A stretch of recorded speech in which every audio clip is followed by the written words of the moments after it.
Your Honor, there are no words to adequately describe the unimaginable tragedy that brings us before this court today. By my comments, I'm not even going to try to express the horror, the pain, or the suffering that the defendant has caused to these families, to this community, and to all who were a part of this investigation.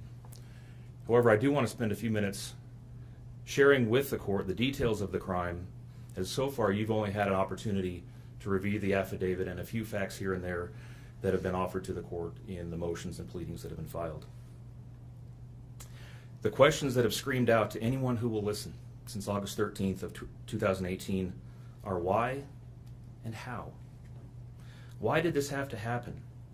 How could a seemingly normal husband and father annihilate his entire family? For what? These are the questions that only one individual in this courtroom or on this planet knows the answers to. I fully expect we will not receive the answers to these questions today, nor will we at any point in the future. I don't expect that he will ever tell the truth about what truly happened or why. Even if he did, there is no rational way that any human being could find those answers acceptable responses to such horrific questions. The best we can do is try to piece together some kind of understanding from the evidence that is available to us. And the evidence tells us this: the defendant coldly and deliberately ended 4 lives, not in a fit of rage, not by way of accident, but in a calculated and sickening manner. Shanann was 34 years old. She had married the defendant in November of 2012. Over the weekend leading up to August 13th, she had been at a work conference in Phoenix, Arizona, and returned home in the early morning hours of August 13th. We know that she got home about 1:45 in the morning. The doorbell camera on their home shows her arriving back home from the airport. Shortly thereafter, at least according to the defendant, they had what he referred to as an emotional conversation about the state of their marriage and about what their lives would look like going forward. What was said during that emotional conversation, only he knows. What we do know is that shortly after that, the defendant strangled her to death with his own hands. We know that he slowly took her life the morning of August 13th. We know that this was not done in an uncontrolled, vengeful manner that he tried to describe to agents from CBI and the FBI. If that were the case, you would expect to see vicious, horrible bruising about her neck, shoulders, and face. You would expect to see the hyoid bone in her neck broken. You would expect to see some kind of defensive wounds on his body as she struggled and fought for her own life. None of those are present. The only injuries that were on Shanann's body were one set of finger or bruising, what appeared to be fingernail or finger mark bruising to the right side of her neck. We know that our experts will tell us that it takes 2 to 4 minutes to strangle someone to death manually with their own hands. The horror that she felt as the man that she loved wrapped his hands around her throat and choked the life out of her must have been unimaginable. Even worse, what must Bella, age 4, and Celeste, age 3, must have experienced or thought as their father, the one man on this planet who was supposed to nurture and protect them, was snuffing out their lives. They both died from smothering. Let me say that again. The man seated to my right smothered his daughters. Why? Imagine the horror in Bella's mind as her father took her last breaths away. Your Honor, understand very clearly, Bella fought back for her life. The frenulum, the connective tissue between her upper lip and her gum, had a 1.5 centimeter laceration. She bit her tongue multiple times before she died. She fought back for her life as her father smothered her. Celeste had no such injuries. In fact, she had no external injuries at all. But according to the medical examiner, she was smothered nonetheless. The defendant then methodically and calmly loaded their bodies into his work truck, not in a hasty or disorganized way. He was seen from the neighbor's doorbell camera backing his truck into the driveway, going back and forth into the house and back out to the truck 3 different times, 1 time for each of their bodies. He then drove them away from their family home 1 final time, intent on hiding any evidence of the crimes that he had just committed. In 1 final sign of callousness for his wife, his daughters, and their unborn son, and their remains, he drove them to a location that he thought no one would ever find them, to one of the oil tank batteries with which he was so familiar. He knew this was safe. He had texted a coworker the night before saying, "I'll head out to that site. I'll take care of it." He had carefully ensured that he would be alone in the middle of the plains to secrete away the remains of his family in a place that he hoped they would never be found. In 1 final measure of disrespect for the family he once had, he ensured that they would not be together, even in death, or so he thought. He disposed of them in different locations. He buried Shanann and Nico in a shallow grave away from the oil tanks. Bella and Celeste were thrown away in the oil tanks at this facility. Different tanks, so these little girls wouldn't be together in death. Imagine this, Your Honor. This defendant took those little girls and put them through a hatch at the top of an oil tank, 8 inches in diameter. Bella had scratches on her left buttocks from being shoved through this hole. A tuft of blonde hair was found on the edge of one of these hatches.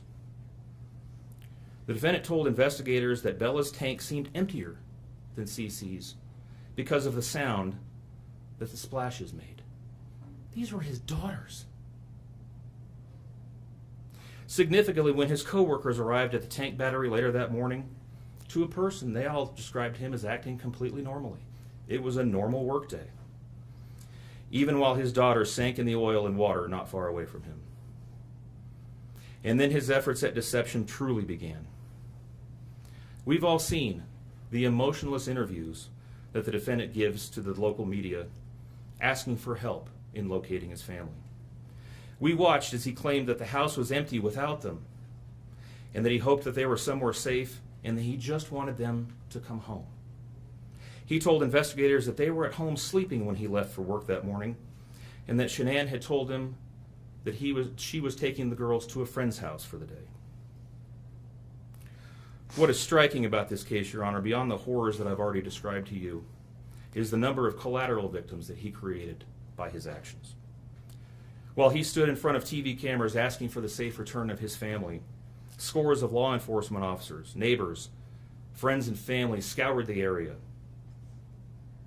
fretted for their safe return. They texted him begging for any information and sending him their best wishes, all the while he hid what he had done. The list of indirect victims does not end there. Think of the firefighters and the Colorado State Patrol hazmat experts who had to don protective suits and who were called upon to pull Bella and Celeste out of those oil tanks. Or the coroner employees who had to conduct these autopsies. Or the victim assistants who frantically attempted to ease the suffering of those affected. All of this, Your Honor, for what? Why? Why did this have to happen? His motive was simple, Your Honor. He had a desire for a fresh start, to begin a relationship with a new love that overpowered all decency and feelings for his wife, his daughters, and unborn son. While Shanann texted the defendant over and over again in the days and weeks leading up to her death, attempting to save her marriage, the defendant secreted pictures of his girlfriend into his phone and texted her at all hours of the night. While Shanann sent the defendant self-help and relationship counseling books, one of which, ironically enough, was thrown in the garbage. He was searching the internet for secluded vacation spots to take his new love in researching jewelry. And while Shanann took the girls to visit family in North Carolina, the defendant went to car museums and the sand dunes with his new girlfriend. The stark contrast between the subjects of their internet and text content is absolutely stunning. Even the morning after he killed them and disposed of their bodies, he made several phone calls. One was to the school where the girls were supposed to start, telling the school that the girls would not be coming to school anymore, that they were being unenrolled, presumably to give him some more time before law enforcement notification about them going missing. He contacted a realtor to start discussing the selling of his house, and he texted with his girlfriend about their future. None of this answers the questions of why, however. If he was this happy and wanted a new start, get a divorce. You don't annihilate your family and throw them away like garbage. Why did Nico, Celeste, Bella, and Shanann have to lose their lives in order for him to get what he wanted? Your Honor, justice demands the maximum sentence under the agreement reached by the parties. As you will recall, the agreement calls for life sentences as to Shanann, Bella, and Celeste, and all of those to run consecutively to one another. It also calls for the count of unlawful termination of a pregnancy as to Nico to run consecutively to counts 1, 2, and 3. I would suggest that the extreme aggravation present in the defendant's conduct and in the efforts that I have described mandate that the sentences for counts 7, 8, and 9, the tampering with a deceased human body, each be the maximum of 12 years, and that those sentences run consecutively to one another. It is very clear that each of these acts, that these were not the subject of one act, but each oil tank that he walked up with his daughter's bodies and the hole that he dug for his wife and unborn son mandate a mandatory consecutive sentence.